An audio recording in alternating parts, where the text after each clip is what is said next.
بنی اسرائیل کو 6 پناہ کے شہر بنانے کی ہدایت دی گئی تھی، اور خداوند نے کہا تھا کہ جب تم اپنے ملک میں بس جاؤ گے تو تم نے 6 پناہ کے شہر بنانے ہیں۔ وجہ اس کی یہ تھی کہ اگر کسی سے نادانستہ طور پر خون ہو گیا ہے تو وہ خونی جو ہے وہ اس کسی بھی شہر میں جا کر پناہ لے سکتا ہے، اور پناہ لینے کے بعد جب تک سردار کاہن اور باقی لوگ اس چیز کا فیصلہ نہ کر دیں کہ یہ نادانستہ طور پر ہی خون تھا، تب تک وہ خونی جو ہے وہ محفوظ رہے گا، اور اگر یہ ثابت ہو جاتا ہے کہ وہ نادانستہ ہی تھا خون، تو وہ اپنے گھر میں واپس آ کر، اپنے علاقے میں واپس آ کر بس بھی سکتا ہے، اور اس دوران جو انتقام لینے والا تھا وہ اس کو مار نہیں سکتا۔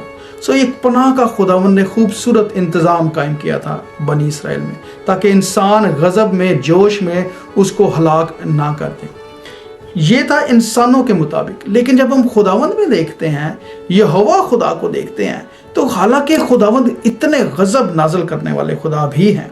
اور وہ بنی اسرائیل کے ساتھ رہتے ہوئے خداوند نے اپنا غضب بھی دکھایا،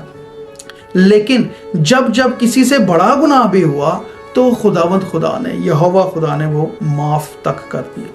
جیسے ہم داؤد بادشاہ کی زندگی میں بہت سارے بڑے گناہ دیکھتے ہیں، چاند ہی تھے، چیدہ ہی تھے، لیکن وہ بڑے، اور ان کو فوکس کر کے اس ہی لیے بتایا گیا ہے تاکہ ہم دیکھ سکیں کہ خداوند کتنا رحیم اور کریم خدا ہے۔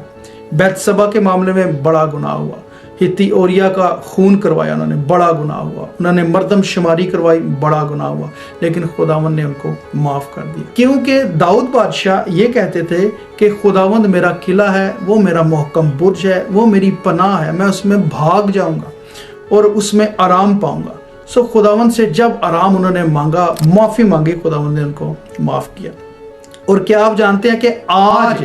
پناہ کا شہر جو سب سے بڑا شہر ہے وہ یسوع مسیح ناصری ہے۔ یروشلم تو اس کی تصویر ہے کہ جہاں پر ہمارا خداوند کو مصلوب کیا گیا، ہلاک کیا گیا، لیکن یسوع مسیح میں ہم پناہ لیتے ہیں، اور اسی لیے کلام مقدس میں لکھا ہے کہ خدا نے اپنا اکلوتا بیٹا بخش دیا تاکہ جو کوئی اس پر ایمان لائے ہلاک نہ ہو بلکہ ہمیشہ ہمیشہ کی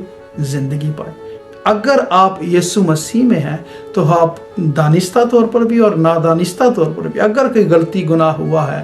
تو ہم اس میں پناہ لے سکتے ہیں۔ خداوند ہمیں معاف کرنے پر قادر ہے کیونکہ وہ رحیم خداوند ہے۔ God bless you.